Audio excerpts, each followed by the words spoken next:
I go by Bree, but it's Brianna. I grew up in Haddon Township.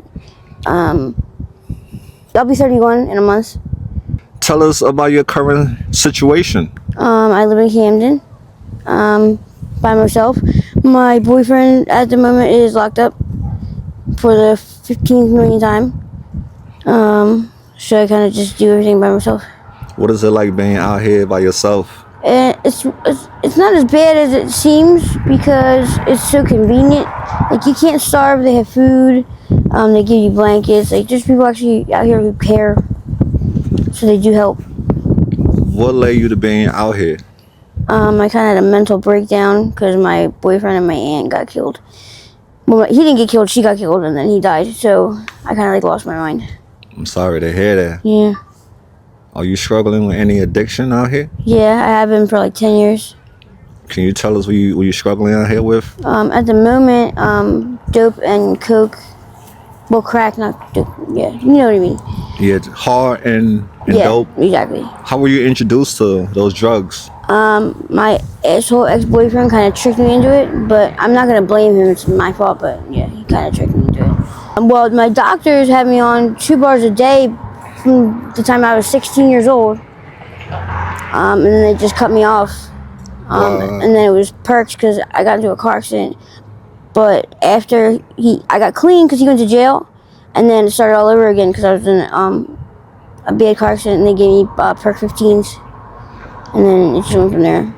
Do you have any other addictions? I mean, we all have addictions. I have like OCD real bad. I quit smoking cigarettes. That's good. I quit shooting up. Yeah, I don't know. Well, I'm proud of you. That's a start, right? Thanks. So right now with your dope, how do you use it? I smoke it. And how long do it last when you smoke? It lasts way more time than when you sniff it or you shoot it, that's for sure. Probably like a half hour. What are the negative side effects of the drugs that you use? You turn into a junkie. You crave it, you need it. If you don't have it, you get sick. And most people get angry, and they're not them when they're high, if that makes sense. And then they're really not them when they're not high. Let's talk about you. What is it like when you don't have the dope? What do you go through? It's kind of like I have the flu, but way, way worse. Honestly, it's like a demon trying to come out of me, if that makes sense. It's like a demon trying to like come out of your body. I had a bad seizure, and I was with a friend of mine, and he said that it was like something was actually, it was like weird ass noises I was making. It was like kind of like a roar. He said, I don't know if anybody really believes in that shit, but he said it was literally somebody was leaving my body, and then it finally came out, and I dropped to the ground. So Yeah. So that's what it's like for me, because I get seizures now pretty bad, but that didn't start until I got high. Let's do a little throwback, all right? Let's talk about your childhood. What was it like for you growing up? Luckily I had a pretty decent childhood. I had both my parents. I had 4 siblings. You know, we had a not great life, but we had my dad busted his ass. So, sorry. My mom, me never really connected like that, so. But when my dad was home, it was great, so. Are your parents still alive? Mm-hmm. How do they feel about your situation? Obviously they're not happy. My mom's worried, my dad's worried, but I haven't talked to my parents. Like, I say hi to my mom or whatever on Facebook sometimes, but I haven't seen her. And my dad kind of forgot he had kids when he got remarried. Have they tried helping you? Yeah, in the beginning. What happened?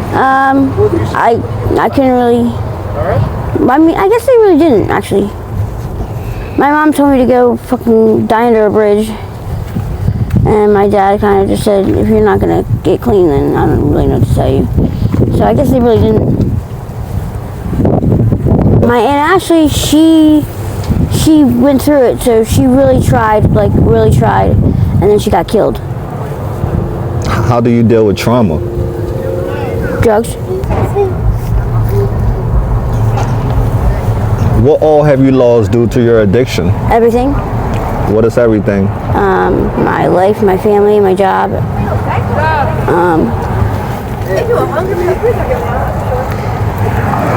Sorry. I did something I didn't really. Thank you, brother. God bless you. Appreciate it. I did something I really didn't want to do, but I had to. My daughter's 11, but I had to make sure she was safe, so I gave her to her father at like 3 years old. What do you miss most about being a mother? Everything.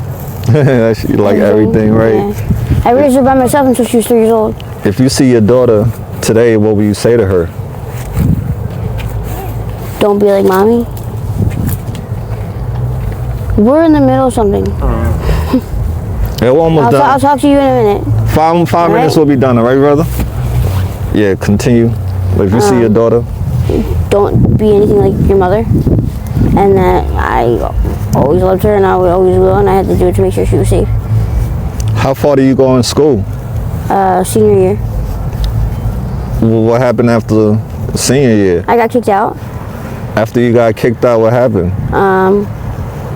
I got a job, a couple jobs, and I got pregnant, had my daughter. And then at 21, that's when my boyfriend got, and I was a waitress at a bunch of places. I worked at Wawa, I worked at Rite Aid, I worked at Picture People, which was cool, working with cameras and stuff, that was cool. I worked at Vans, I worked at a lot of places. Now, where do you sleep? Me and some friends, we got a tent, but we kind of set it up like a house. Like we got a heater, we got couches, we got beds, etc., etc. So it's not too bad. Have anything horrible happened to you while you've been out here, or have you seen it happen to anyone else? Yeah. Can you tell us any horror stories? There's been plenty. The first date I did on foot, I got raped. And then I got raped at knife point. And then I called the cops and they didn't show up for 30 minutes. And when they got there, they said, "Do you have somewhere safe to go tonight? All right, call us when he comes back." So the cops don't help. People usually don't get involved. I had a boyfriend who was pretty abusive. He kind of just like beat me up in the middle of Broadway. There's a lot of bad crap that happens. Then the girls were getting murdered and raped and hung in trees and wrapped in fucking carpets and it's not safe. It's not fun. Why do you want to keep living this life? It's not that I want to keep living it. It's convenient, and the drugs just hold you down no matter what. It's like you get homesick from it. It's really disgusting. What is it going to take for you to get out of here? Honestly, I'm ready. I just don't. There's one thing that is keeping me here, and I got to figure out what it is because I don't know. Tell us what's a day in your life look like from the morning to the night. I wake up, I get high. If I don't have anything, I gotta get up and go to Broadway and make money to get high. And then I take a nap and me and my friends all hang out. We have fun, whatever. And then every time I need something and run out of money, I gotta go back out to Broadway and do it again. What is it like having a drug addiction? Horrible. I wouldn't wish that on my worst enemy. What do you think about all day? You would think that maybe somebody would think about what they're going to do to get out of here, but in reality, we just think about how we're going to get high again. Cycled? How hard do you have to work to get your drugs? Honestly, the girls have it more, this is so horrible to say, but the girls have it so much more easy because all we got to do is stand on a fucking corner. Sorry, I keep cursing. Standing on a corner and dirty men pick you up and do what you got to do, and the men have it much harder because they actually got to figure out what to do, like hustle-wise. And usually 90% of the things that we got to do are illegal. So then we got to worry about the cops. It's not easy.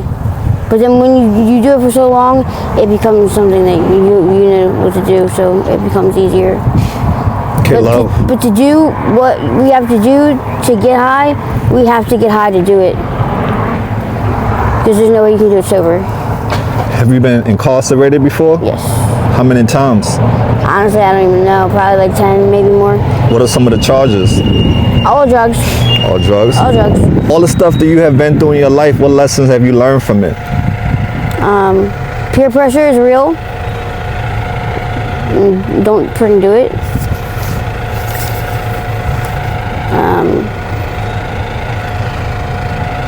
Say no to drugs. That's right.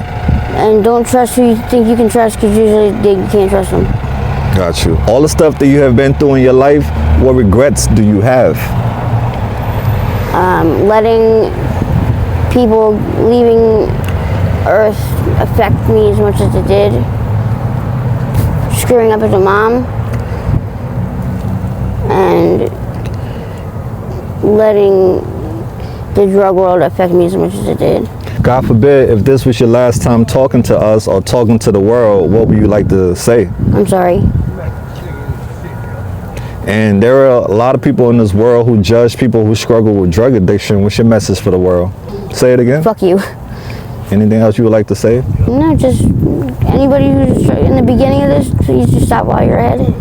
And mothers, just hold on to your kids. What are your short-term goals? Figure it out. Stop thinking drugs are fine to do and grow up. What message would you give to the teenagers about drugs? Don't even think that drugs are like real in real life. Don't touch them. Don't listen to your doctors and take freaking the painkillers and no. Try to figure it out on your own, because you'll end up like everybody else. If your friends or your family see this video, what message would you like to send to them?